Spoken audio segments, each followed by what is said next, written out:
Hola, ¿qué tal? Muy buenas tardes. Les damos la más cordial bienvenida a este espacio de noticias, corte informativo, hoy que es miércoles 28 de agosto de 2024.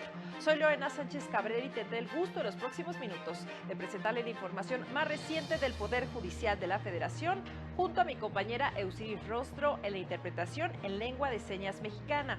Hola, Eusiris. Y es así como iniciamos. Disposición que regula el pago de utilidades no viola el principio de irretroactividad, determinó la segunda sala. Selección de personas juzgadoras mediante voto popular debilitará el sistema de impartición de justicia, advierte el magistrado Gómez Fierro. Estudiantes de la Facultad de Derecho de la UNAM se suman a la defensa de la independencia judicial. Vamos con la información. La primera sala de la Corte determinó que no viola el derecho de acceso a la justicia de las personas privadas de la libertad excluir las acciones colectivas como medio para reclamar servicios de salud adecuados en los centros penitenciarios, pues la vía judicial para reclamarlos es el sistema de peticiones administrativas y controversias previsto en la Ley Nacional de Ejecución Penal. Precisó que no se pueden equiparar los servicios de salud que se proporcionan en un centro penitenciario como derechos derivados de una relación de consumo, pues implicaría entender las interacciones de prisión en términos similares a la dinámica en que funciona un mercado. Por esta razón, no proceden las acciones colectivas para reclamar la prestación del servicio. Explicó que la Constitución no remite expresamente a un criterio de eficiencia para la organización y gobierno de las prisiones. Por el contrario, apela al respeto de derechos fundamentales al trabajo, a la educación, a la salud y al deporte para la articulación del sistema penitenciario. Por lo tanto, son dichas bases las que deben orientar las controversias de ejecución penal, siendo la ley nacional en la materia la vía procesal idónea para resolver controversias relacionadas con el derecho a la salud de forma adecuada, efectiva y sensible a la situación en que se encuentra dicha población al momento de reclamar sus condiciones de internamiento. La segunda sala de la Corte estableció que la fracción octava del artículo 127 de la Ley Federal del Trabajo no viola el principio de irretroactividad de la ley ni el de derecho de participación en las utilidades en la fuente de trabajo. La sala explicó que la norma no afecta derechos adquiridos o supuestos jurídicos y sus consecuencias, pero recuerda que el sistema de reparto de utilidades no es estático, sino que debe estar en constante revisión e investigación para ser acorde con las condiciones generales de la economía. Agregó que dicho artículo no viola el 123 constitucional, pues debe analizarse como parte del cambio del sistema normativo que implicó la modificación de modelo de subcontratación que obligó a las empresas a regularizar a los trabajadores que se encontraban en esa situación. Indicó que el límite de 3 meses de salario como pago de utilidades no es absoluto, pues permite tomar en cuenta el promedio de la cantidad entregada al trabajador durante los últimos 3 años, optando por la que más le favorezca, lo que no afecta de manera retroactiva los derechos de los trabajadores, pues la Constitución no prevé un límite para tales efectos. En otra información, durante un foro organizado por la Barra Mexicana Colegio de Abogados en torno al impacto de la reforma judicial en seguridad nacional y el Estado de Derecho, el ministro en retiro, José Ramón Cosío Díaz, manifestó que no es una buena idea designar a las personas juzgadoras a través del voto popular. Explicó que una decisión de esta magnitud politizaría la impartición de justicia y cancelaría la posibilidad de garantizar el derecho de acceso a la justicia a los sectores vulnerables y marginados. A nadie le puede quedar duda que si no en todo el país, sí en muchas regiones del país, tenemos una presencia muy importante en narco. ¿De verdad creemos que darle la elección o permitir que en las elecciones participen las delincuencias con el nombramiento o apoyando el nombramiento de jueces es una buena idea? ¿Alguien de verdad cree que esto es una buena idea? Esto no rompe la gobernanza, sino que rompe la seguridad nacional. ¿Por qué? Porque aquellas personas que tratamos de someter al orden jurídico van a encontrar, además de todas las que ya existen, unas nuevas válvulas de escape por la forma en la que fueron electos. Por su parte, el magistrado Juan Pablo Gómez Fierro aseguró que el cambio en el método de selección de las personas juzgadoras no garantiza que tendremos un mejor sistema de impartición de justicia. Y ahora pasamos de un sistema que antepone el mérito y la capacidad por otro sistema que ahora pone en el centro a la suerte y a la popularidad. Es decir, que si se junta una gran cantidad de aspirantes a un cargo de elección popular, entonces para poder reducir este número tengan que pasar por una tómbola, insaculación o como lo queramos llamar, pero es finalmente un sistema que elige a los primeros finalistas, digamos, por azar. Y después, la siguiente etapa es por popularidad. Ninguno de estos dos elementos que sustituyen al mérito y a la capacidad, pues tiene como finalidad privilegiar una mejor impartición de justicia, mejorar la calidad en la impartición de justicia. Por el contrario, tiende a debilitarla. Trabajadores del Consejo de la Judicatura Federal se manifestaron al interior del edificio sede en rechazo a la reforma judicial que se estudia en el Congreso de la Unión. Portaban pancartas y lanzaban consignas sobre la importancia de contar con personas juzgadoras independientes y con un poder judicial autónomo. En medio de la manifestación, recibieron con aplausos y porras a la ministra presidenta Norma Lucía Piña Hernández.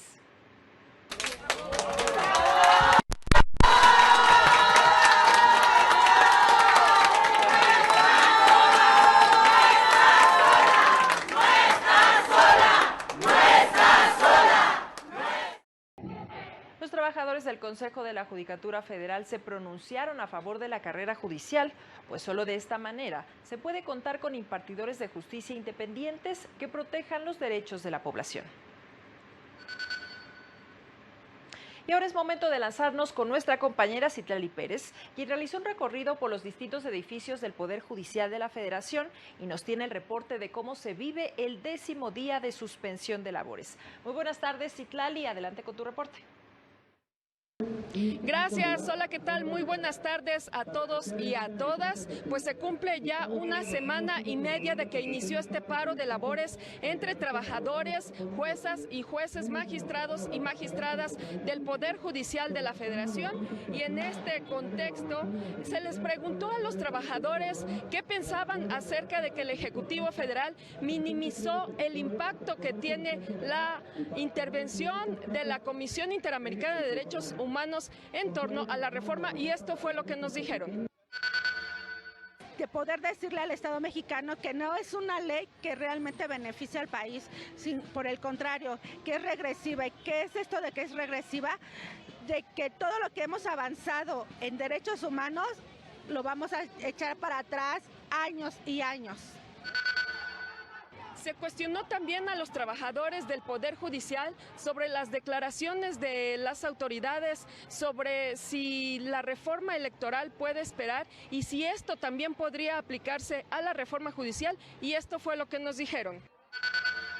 Nuestras puertas al diálogo siguen abiertas, nuestros llamados al diálogo están aquí, están abiertos, invitamos al diálogo a la próxima legislatura, a la próxima presidenta, pero por el momento no hemos tenido ningún diálogo.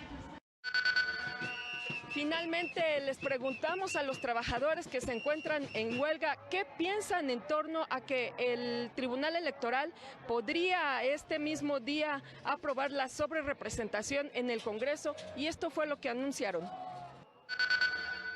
Invitaríamos a los magistrados del Tribunal Electoral a una profunda reflexión, a una reflexión que tienda a consolidar las conquistas democráticas de México y no las conquistas de un partido hegemónico.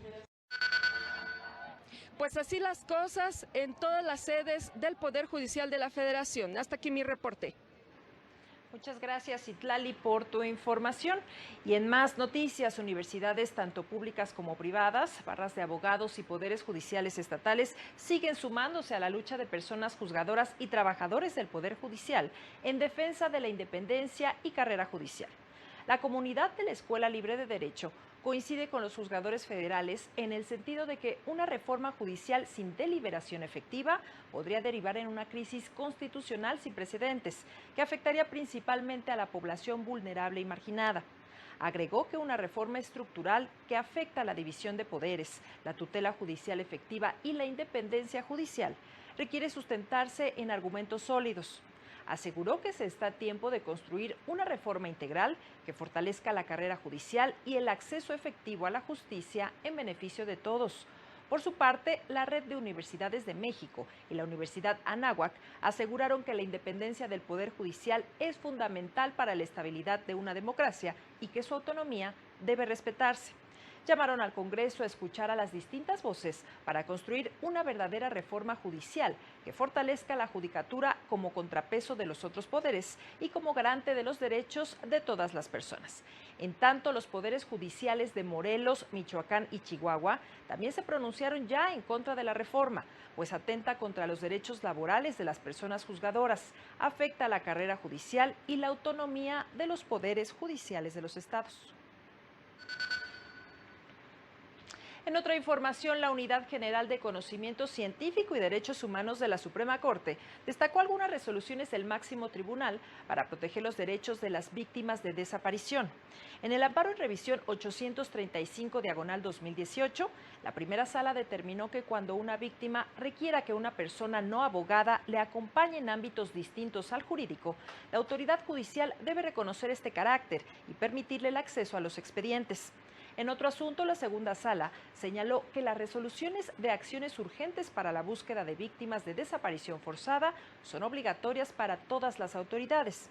En relación a las medidas de reparación, en el amparo en revisión 51/2020, la primera sala señaló que estas pueden ser decretadas por personas juzgadoras en casos de graves violaciones a derechos humanos, tales como la desaparición forzada.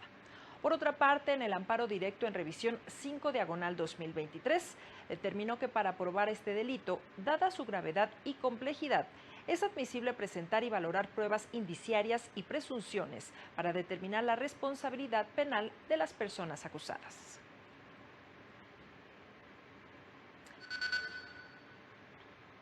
La comunidad estudiantil de la Facultad de Derecho de la UNAM realizó una marcha hacia el Consejo de la Judicatura Federal en defensa del Estado de Derecho. Ahí estuvo nuestra compañera Laura Murillo y está lista con todos los detalles. Muy buenas tardes, Laura. Adelante con tu reporte. Muy buenas tardes, comentarte que a las 12:30 de la tarde comenzó la marcha en contra de la reforma al Poder Judicial, a la que convocó la comunidad estudiantil de la Facultad de Derecho de la UNAM, en la que participaron cientos de personas. El movimiento partió del Águila de la Facultad de Derecho sobre circuito escolar hacia Rectoría, en donde emitieron un pronunciamiento para después retomar el camino hacia el Consejo de la Judicatura Federal en Insurgentes Sur. Vamos a escuchar parte de las reflexiones recabadas al inicio de esta protesta. Consideramos que esta reforma afectaría gravemente la democracia del país. Nosotros nos estamos preparando, son 5 años de carrera para poder ejercer uno de los cargos a los que aspiramos como juez, magistrado, incluso ministro. Y politizarlo, pues claramente, y nosotros, personas, estudiantes de derecho, sabemos que no es lo mejor, incluso pues para toda la ciudadanía, no solamente nosotros como futuros abogados. Entonces estamos realmente preocupados. También vienen escuelas como el Tecnológico de Monterrey, estudiantes del ITAM, estudiantes de la UP, e incluso también estudiantes de diferentes facultades como Medicina, Ciencias Políticas, Economía de aquí de la UNAM. Cabe destacar que a esta protesta también acudieron personas trabajadoras del Poder Judicial de la Federación, estudiantes, académicos de otras universidades y facultades, y el mensaje vuelve a ser que la elección popular de juzgadores no garantiza una mejor impartición de justicia en el país. Por eso nos congregamos aquí, para dar un mensaje como estudiantes del pueblo, y reunidos decimos, no queremos una reforma al Poder Judicial que atenta contra la democracia, que reúne todos los poderes en una sola persona. Pocas veces se ha dado en los movimientos estudiantiles en la universidad que sea precisamente Derecho quien lo inicia.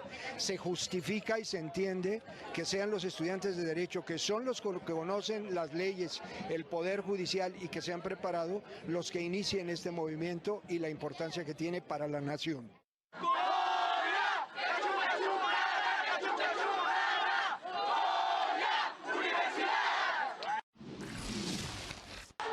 Esa información que tenemos al momento, seguiremos pendiente del movimiento de los estudiantes y de trabajadores del Poder Judicial de la Federación. Muchas gracias, Laura, por esta información y pues ahí el reporte de los sectores que se van sumando a esta protesta. Y con esta información es momento de hacer una pausa, pero regresamos con más noticias a corte informativo.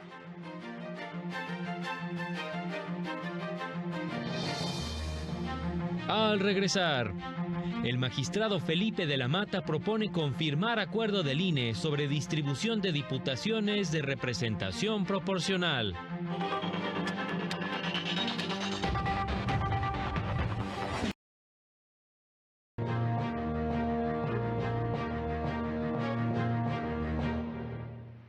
Ya estamos de regreso ahora con información del Tribunal Electoral, que dio a conocer el proyecto del magistrado Felipe de la Mata Pizaña, con el que propone resolver diversos recursos de reconsideración, en los que se pide invalidar el acuerdo del INE que otorgó a Morena y partidos aliados 108 diputaciones de representación proporcional, con lo que en total contarían con 364 de las 500 diputaciones en la próxima legislatura, suficientes para aprobar cualquier tipo de reforma.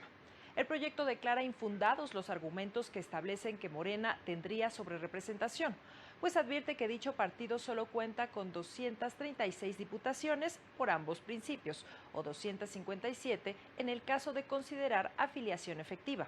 Precisa que de acuerdo a la interpretación histórica y literal de la Constitución, el sistema de representación proporcional y sobrerepresentación es por partido y no por coalición, motivo por el cual propone declarar válido el acuerdo impugnado. Este proyecto será sometido a la consideración y votación del Pleno de la Sala Superior en su sesión de este miércoles, misma que estaba prevista a las 12 del día y se postergó hasta nuevo aviso.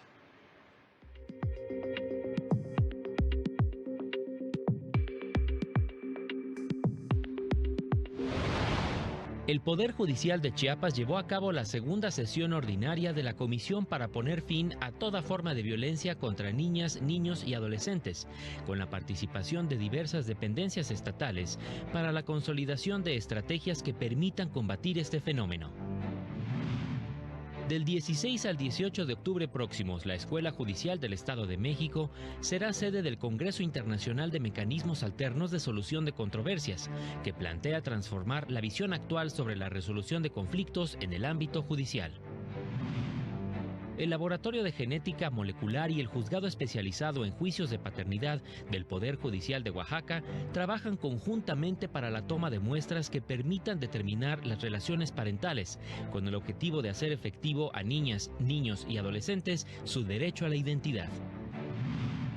Este jueves, el Poder Judicial de Puebla llevará a cabo la jornada de atención jurídica gratuita en el municipio de Huejotzingo y el viernes se instalará en el Palacio Municipal de Cuautlancingo para brindar acompañamiento legal. Para el canal del Poder Judicial de la Federación, Jesús Daza.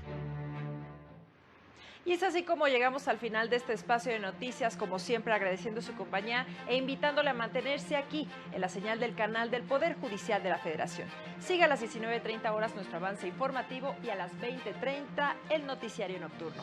Soy Lorena Sánchez Cabrera y a nombre de todo el equipo que hace posible este espacio, le deseamos que tenga una excelente tarde. Hasta pronto.